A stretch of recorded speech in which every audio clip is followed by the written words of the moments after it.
I've had a love-hate relationship with the Money in the Bank briefcase over these last few years, but I look at Baron Corbin as the person that could possibly revive that concept in my eyes, because the character that he portrays in WWE, it fits in perfectly with the concept of that briefcase. You want to talk about a real lunatic fringe? Fuck this BS marketing gimmick that WWE saddled Dean Ambrose with. Baron Corbin is the real lunatic fringe. He rests on the edge of society, and WWE has been subtle in telling the story of him being at odds with established order. So the dude is basically an anarchist. He rebels against authority and established order. If you just take into account the many interactions that he's had with Daniel Bryan on Talking Smack. What is it that you enjoy about being here? I mean, if it seems like all these people are just a bother to you and in your way, what is it that you like? I get to beat people up for a living.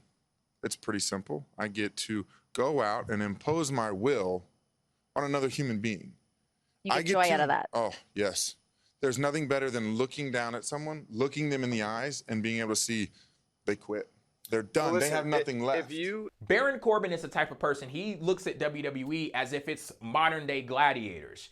You want us to rip each other apart. You want us to destroy people. I'm good at ripping people apart. I'm good at destroying people. He's like a sadist. He gets joy out of inflicting pain on other people, and he doesn't understand the fact that you have to impress your GMs to the point where they want to put you into championship contention and things like that. Look at the feud that he had with Apollo Crews towards the end of 2016. He beats Apollo Crews at Backlash, and then he's booked in another match versus Apollo Crews for the next episode of SmackDown. And he's like, why the fuck am I going to compete in this match? I already whooped the dude's ass already. I proved everything that I possibly needed to prove to him. So you know what? I'm not even going to go through with this match. I'm just going to kick his ass, and boom, I'm moving on to the next one. Where's my championship match? What I did at Backlash on the pre-show to Apollo Crews. Yeah, but why didn't you fight him again today?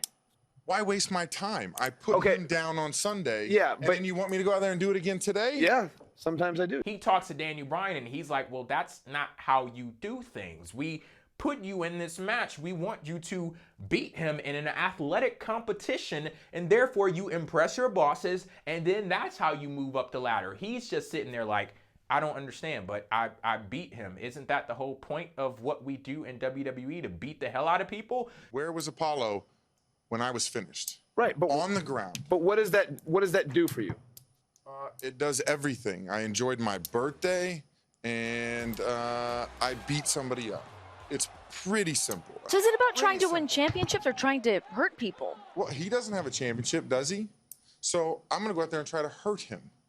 That's another guy that is not in my way anymore. So now what Baron Corbin has done is worked his way into the open field that is the Money in the Bank ladder match, and he actually won.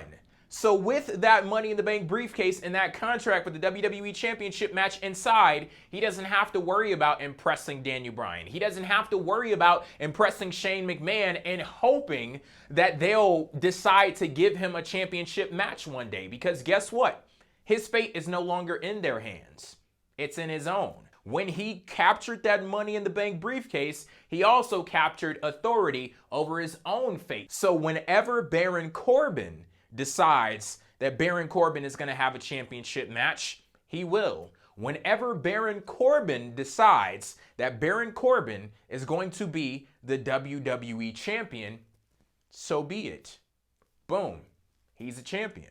And that's fucking awesome. It'd be that much more awesome if WWE hadn't ran the whole shock value component of Money in the Bank into the ground, where nearly every single time that's the go-to, somebody cashing in out of nowhere, because it perfectly fits who Baron Corbin is. He bucks the established order. He goes around the system because he doesn't really have an understanding of that system, and he does things his own way. He's a lone wolf. It fits so perfectly into who he is, and I could just imagine what they could possibly do from this point on. Baron Corbin is a lone wolf. Absolutely no one knows what he has planned. When is he going to cash in the Money in the Bank briefcase? We don't know. The dude doesn't talk to anybody, and he could at any given moment decide to turn WWE SmackDown Live completely on its head.